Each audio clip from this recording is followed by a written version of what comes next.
Let's begin today's show by talking about this Cora Jade drama. Former WWE recruit Alexis Lete went on a podcast this week and spilled a lot of tea about Cora Jade, NXT, and Roxanne Perez behind the scenes. No, but she was friends with this girl named Cora Jade who was really mean when I was there and was one of the main bullies that I had to deal with. There was no reason why I would respect her because she didn't do anything to be respected. You know what I mean? Like, she didn't come introduce herself to the new people. She didn't make it a safe place to ask her questions about moves. Like, do you know what I mean? She didn't offer to stay after an extra ring and help people. We would go up to her to shake her hand and introduce herself, and she'd literally turn away from us. Like, no, like, she was just a mean. Roxanne was friends with her, and by association, Roxanne. She looks mean. She was really mean. She was kind of mean. And by association, I think Roxanne felt like she couldn't be nice to me anymore. Crazy thing. The guy I was dating there. You dated a wrestler? Yeah. Now dates her. Is that a red flag? Then Cora, now known as Elayna Black, responded with a whole Twitter thread, which was preceded by her tweeting out this image of her calling her lawyer, and then she went on to say, "I shouldn't be giving this girl an ounce more of my energy, but this will be the one and only time I speak on this, and if you know, you know." This girl came into the PC and immediately had heat with everyone for being disrespectful on more than one occasion. I texted this girl trying to help before her heat got worse. That had already traveled up to main roster before she even had a match. I'll go ahead and post the screenshot myself. She chose to basically tell me to fuck off and then continue to get heat for weeks, only until multiple main roster talent members spoke to her as well. She decided to come up to me and apologize. I told her I appreciate the apology, but I don't respect how she's handled things and the way she's disrespecting pro wrestling. I came from indie wrestling, absolutely loved wrestling, and was trying to carry on the love and respect that was there when I got there in black and gold. There is absolutely no respect for wrestling with people like this, and it's not my job to care about anymore, which is exactly what is wrong with that entire place in general. I spoke to her maybe 5 times total of that. Blunt to a fault sometimes, yes, but bullying is crazy. This Alexis girl is also the same person that made this video. I remember correctly when Solo Sikoa won the Northern American title and then went up to main roster. I'm pretty sure HBK brought it back down to NXT. Like, Solo Sikoa, I sure hope he's not in one. I'll be real, it seems like this Alexis girl was just there for her own clout and disrespected the business quite a bit. She clearly wasn't taking it seriously, and also at the end, was she trying to say that she dated Drake Moreau before Roxanne? Take this next part with a grain of salt, but this Reddit comment detailing another account of Alexis is very interesting. Don't want to pile on the hate train, but I once had lunch with this girl while she was at the PC. She was completely dismissive of wrestling as a profession and a craft.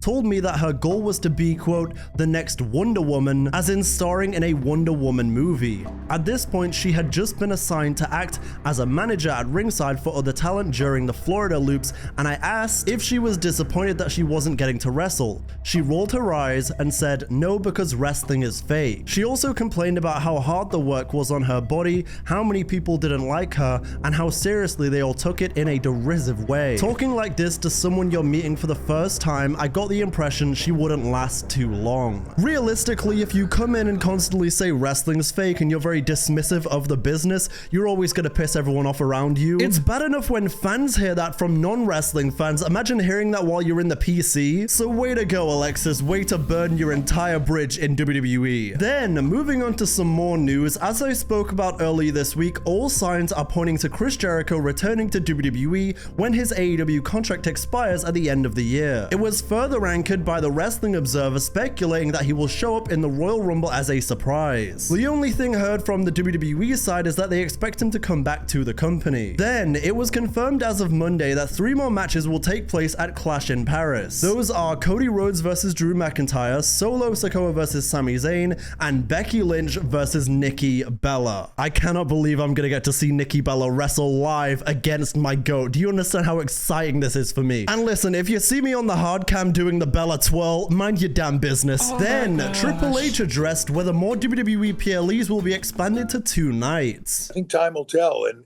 it's really for us about super serving our fans, just like for ESPN. You guys thrive on super serving your fan base and the people that watch.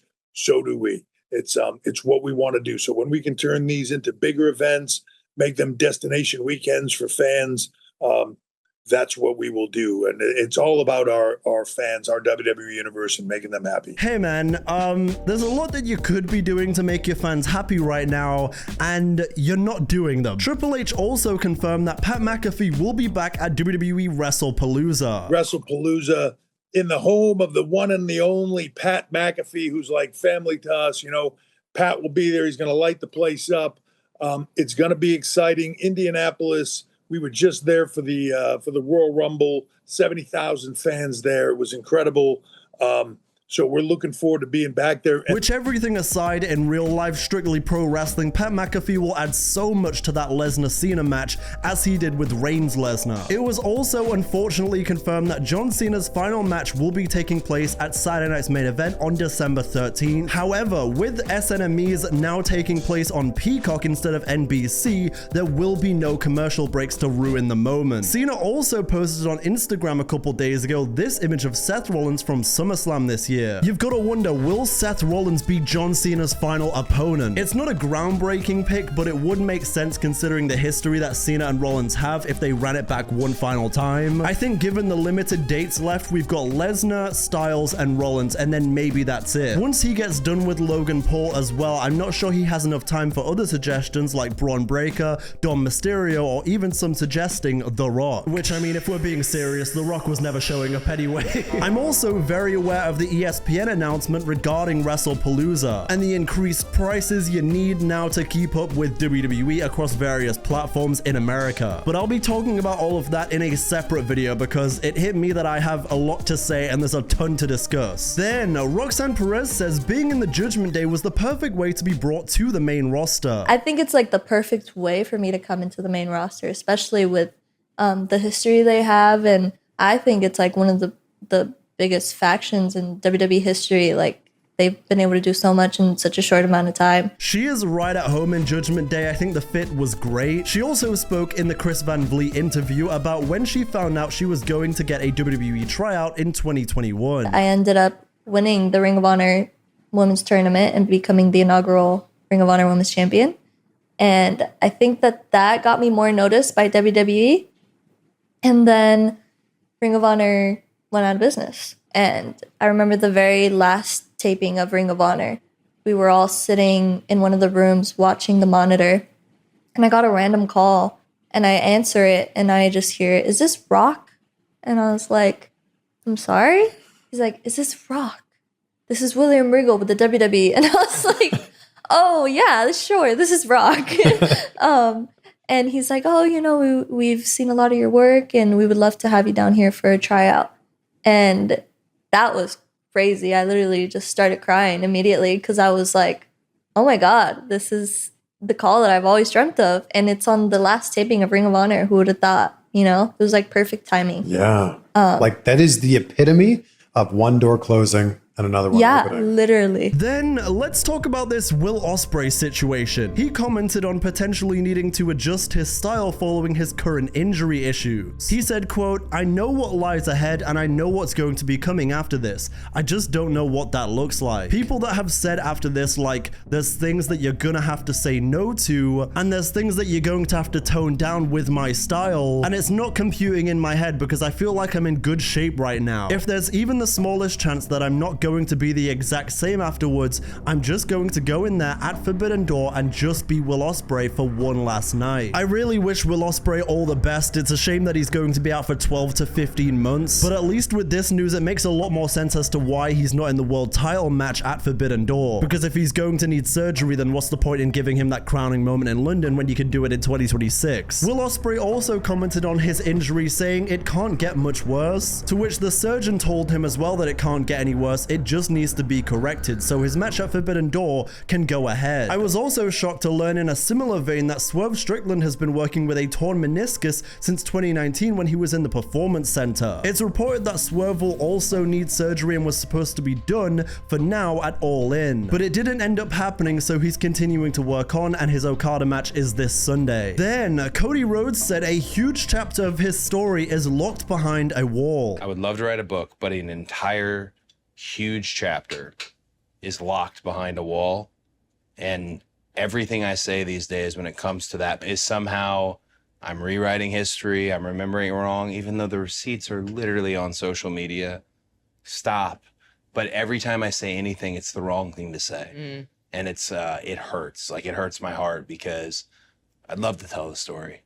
I just have to wait for somebody else to tell the story, and hopefully they include me in it. Then Becky Lynch said that she helped an old lady back up after she fell from her wheelchair, to which the lady responded, I helped this lady. She fell down. She was in a wheelchair. She fell out of a wheelchair. Look at you. Real Well, superhero. yeah, I know. Real superhero. I went over, I helped her up, held her in, she talked to me. She's like, oh, how's your daughter? She's beautiful, And then she gives me a hug and she goes, I hope Bailey beats you. This actually happened? Actually happened. Or is this like a So dusty story? No. This was a hell of a tale that I was in. This old lady said, I hope Bailey beats you. Bailey beats you. Cold. I then dumped her back out of her wheelchair and I walked up. No, I didn't do that. No, I didn't do that, but I was like, well, that serves me right. Wow. Becky and Cody's podcast was super entertaining though. I highly recommend it.